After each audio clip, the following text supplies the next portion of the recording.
अस्सलाम वालेकुम क्लास हमने लास्ट टॉपिक किया था लॉ ऑफ मास एक्शन और आज हम करने वाले हैं उसका second half part which is derivation of expression for equilibrium constant for a general reaction. Which means आज के टॉपिक में हम देखेंगे कि हम किस तरह से इक्विलिब्रियम कांस्टेंट का जो एक्सप्रेशन है उसको डिराइव कर सकते हैं बाय अ जनरल रिएक्शन। पहले जो है मैं आपको जनरल रिएक्शन से जो है वो पूरा एक्सप्रेशन डिराइव करके बताऊंगी। उसके बाद हम जो है वो एक एग्जाम्पल कंसीडर करेंगे रियल इक्वेशन के साथ और उसको हम जो है फिर देखेंगे किस तरह से उसका जो है हम एक्सप्रेशन डिराइव कर सकते हैं। उससे पहले हम रिकॉल करते हैं कि हमारा लॉ ऑफ मास एक्शन क्या था। लॉ ऑफ मास एक्शन के मुताबिक था equilibrium constant is equal to the product of reactant concentrations of product C D over concentrations of reactant। Okay students, अब हम जो है वो इसी लॉ को अप्लाई करेंगे ऑन अ जनरल रिएक्शन। जैसे कि हमने लास्ट टॉपिक में हमने जो है वो एक जनरल इक्वेशन ली थी। जनरल एक हमने रिएक्शन कंसीडर किया था जिससे हमने कहा था कि A plus B it gives us C plus D।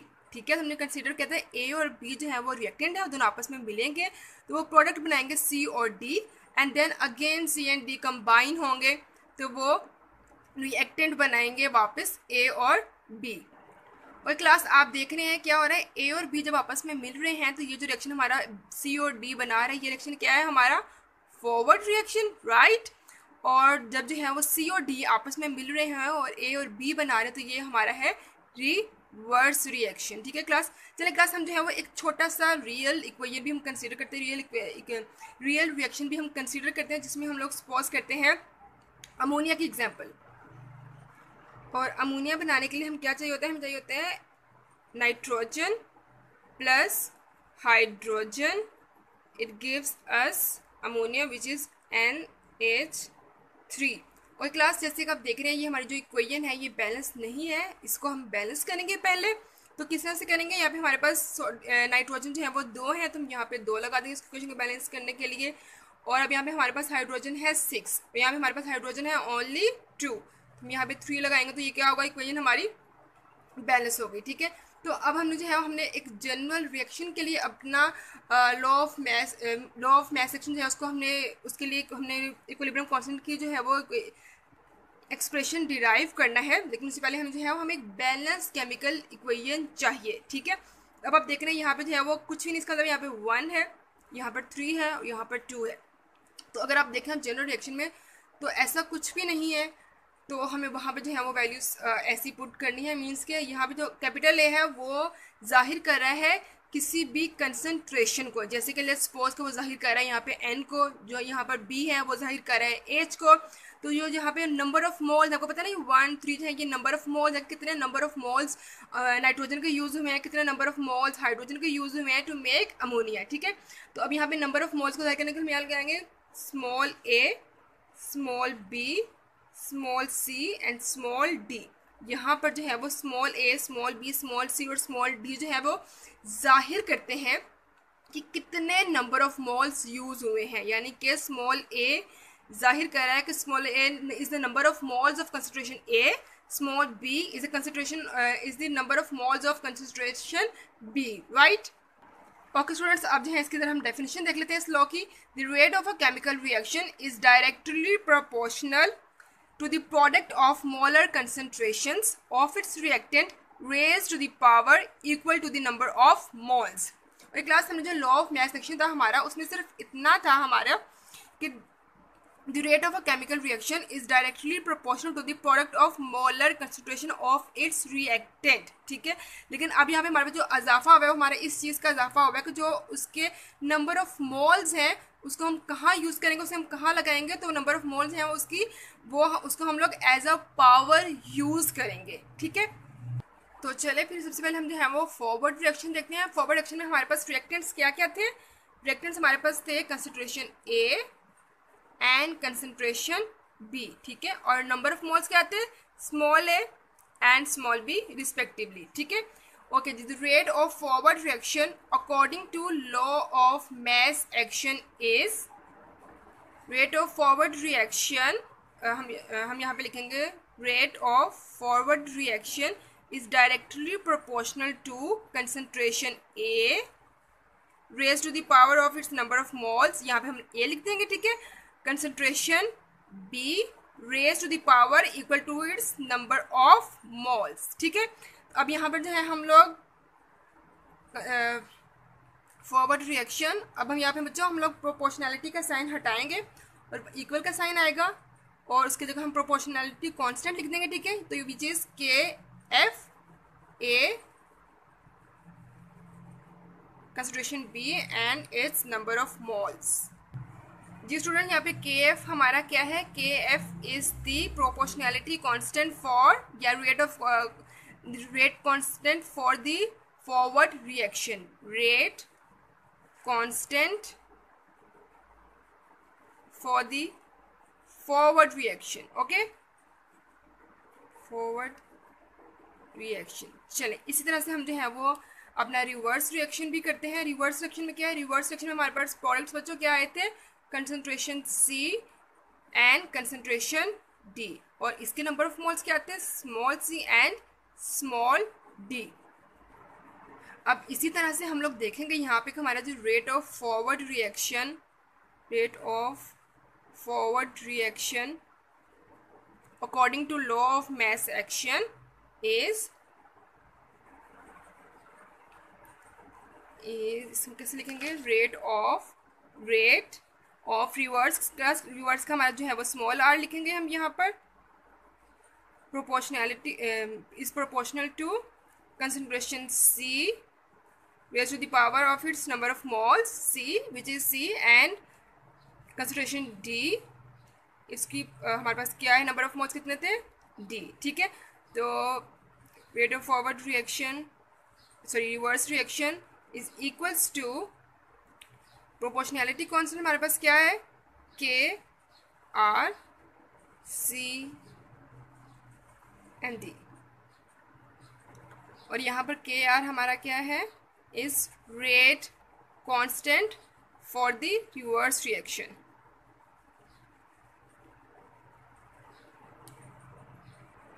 Ji class, हमने देखा था कि एट इक्विलिब्रियम, इक्विलिब्रियम पे क्या होता है कि rate of forward reaction is always equals to the rate of reverse reaction, but it is always in opposite direction. वरना जो है वो हमारा रेट बिल्कुल सेम होता है, बस क्या होता है वो सिर्फ और सिर्फ रिवर्स रिएक्शन में होते हैं या रिवर्स डायरेक्शन में होते हैं.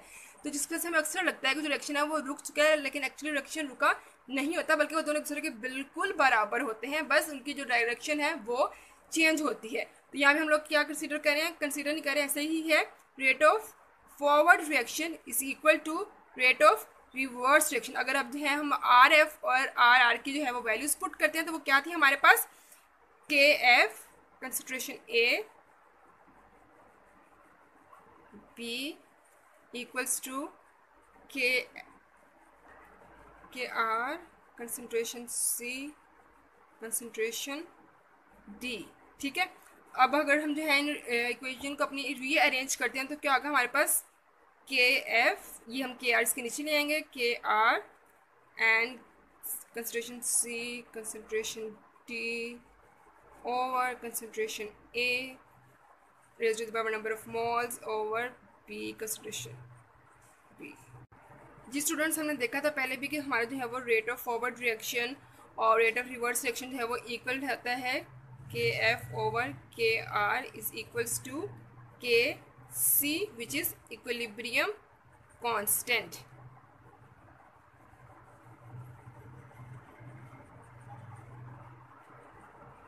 अब हम जो है वो के सी, इसकी वैल्यू की जगह हम लोग के सी पुट कर देंगे तो क्या हो जाएगा हमारा? K c is equals to C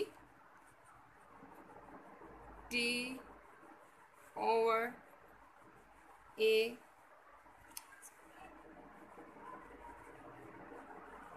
and D, sorry B.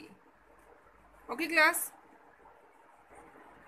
अब ये जो हमारा, अब हमने ये एक्सप्रेशन डिराइव कर लिया है लॉ ऑफ मैथ सेक्शन का फॉर एन जनरल रिएक्शन। ठीक है क्लास, अगर आपको जो है पेपर में सवाल आता है कि हम जनरल रिएक्शन के लिए किस तरह से अपना एक्सप्रेशन इक्विलिब्रियम कांस्टेंट का एक्सप्रेशन डिराइव करेंगे, तो हमने जो है वो इस तरह से कंप्लीट उसको डिराइव कर देना है। लेकिन अगर हमें क्वेश्चन है कि हम एक स्पेसिफिक रिएक्शन के साथ हमें जो है प्रोसीड करके दिखाएं उसको, तो फिर हम कैसे करेंगे।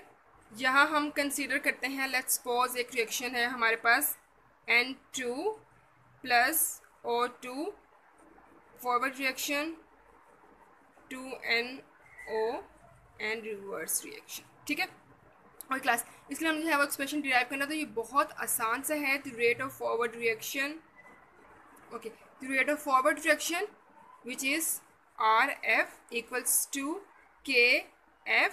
जिस स्टूडेंट्स फॉरवर्ड एक्शन में हमारे पास क्या है आएगा, फॉरवर्ड एक्शन में हमारे पास रिएक्टेंट आएंगे, राइट।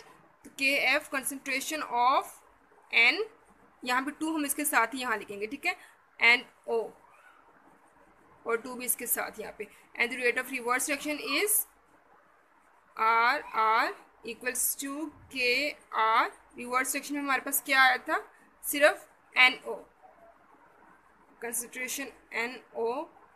और क्लास ये हमारे पास ये है नंबर ऑफ मोल्स, तो इसको हम कहाँ लिखेंगे, इसको हम लोग यहाँ पर ऊपर लिखेंगे।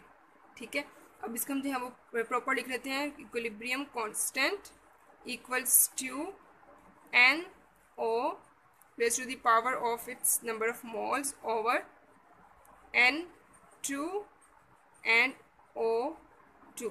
क्लास यहाँ पे हमने जो है कुछ नहीं लिखा ऊपर, क्योंकि हमारे पास इक्वेशन में भी यहाँ पर कुछ नहीं था, यहाँ पे कुछ नहीं, इसका मतलब है यहाँ पे 1 1 है, तो इसका मतलब ये है कि यहाँ पे ब्लैंक, इसका मतलब यहाँ पर 1 मौजूद है। तो ये हमारा जो है वो इक्विलिब्रियम कांस्टेंट हमने जो है वो डिराइव कर लिया है फॉर दिस इक्वेशन। ओके, अब हम ज़रा एक और इक्वेशन को डिस्कस करते हैं, विच इज़ जैसे हमने वो भी अमोनिया की इक्वेशन डिस्कस की थी, N2 plus 3H2 N2NH3। Class इसके लिए आपको बहुत ज़रूरी है कि आपको जो है वो इक्वेशन बैलेंस करना आता हो, जो कि हमने बहुत पहले 8 क्लास में पढ़ा था कि हम किस तरह से इक्वेशन को बैलेंस करते हैं। ठीक है, तो बहुत ज़रूरी है कि आपको जो है वो इक्वेशन बैलेंस करना पहले आता हो, किस तरह से बैलेंस करेंगे, उसके बाद हम जो है पूरा प्रोसेस करेंगे।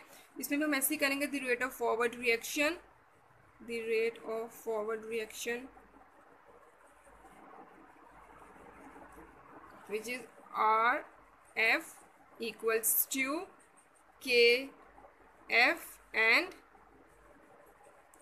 N2H2 over। क्लास यहाँ देख रहे हैं आप लोग, हमारे पास N2 यहाँ पे 1 है, ठीक है, तो हम 1 ना भी लगाएं या अगर उसको हम लगा भी लेते तो हमें कोई फ़र्क नहीं पड़ता। ठीक है, तो यहाँ पे हमारे पास H2 हम यहाँ लिखा के अंदर, और जिसकी नंबर ऑफ मोल्स हैं वो उसको हम लोग यहाँ पे उसकी पावर के तौर पे लिखेंगे। ओके, और इसी तरह से rate of reverse reaction is RKR and NH3, और उसकी जो है वो नंबर ऑफ मोल्स कहते हैं हमारे पास 2। अब इसका जो हम अगर complete expression for equilibrium constant, expression for equilibrium constant, तो क्या होगा, KC NH3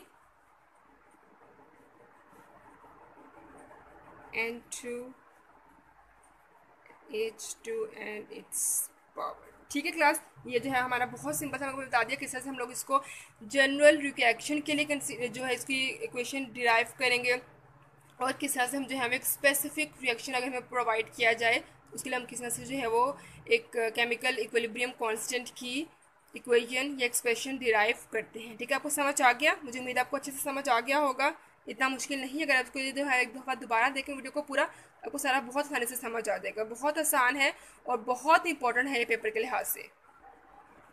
जी क्लास, मुझे ये जानना है कि आपको कितना समझ आया, इसलिए आपको जो है छोटा सा मैं होमवर्क दे रही हूँ। ये 2 इक्वेशंस मैंने यहाँ लिखी हैं, which is first one is carbon monoxide plus oxygen, it gives us carbon dioxide। Class ये इक्वेशन जो है बैलेंस नहीं है, अनबैलेंस है। ठीक है, तो आपने इसको बैलेंस करके फिर उसके बाद मुझे इक्विलिब्रियम कांस्टेंट की का एक्सप्रेशन ड्राइव करके जो है वो उसकी पिक्चर सेंड करनी है। जिसके हमारे पास ये इक्वेशन है एक calcium carbonate, it gives us calcium oxide and carbon dioxide. ये दो इक्वेशंस हैं। एक पेज पे जो है आपका होमवर्क आ जाएगा। आप सब जो है इसको डिराइव करने के बाद पिक्चर जो है वो व्हाट्सएप करें मैम की सर के नंबर के ऊपर, वो मुझे सेंड कर देंगे, ठीक है। तो मैं इंतज़ार करूँगी आपके होमवर्क का। गुड लक, अल्लाह हाफिज़।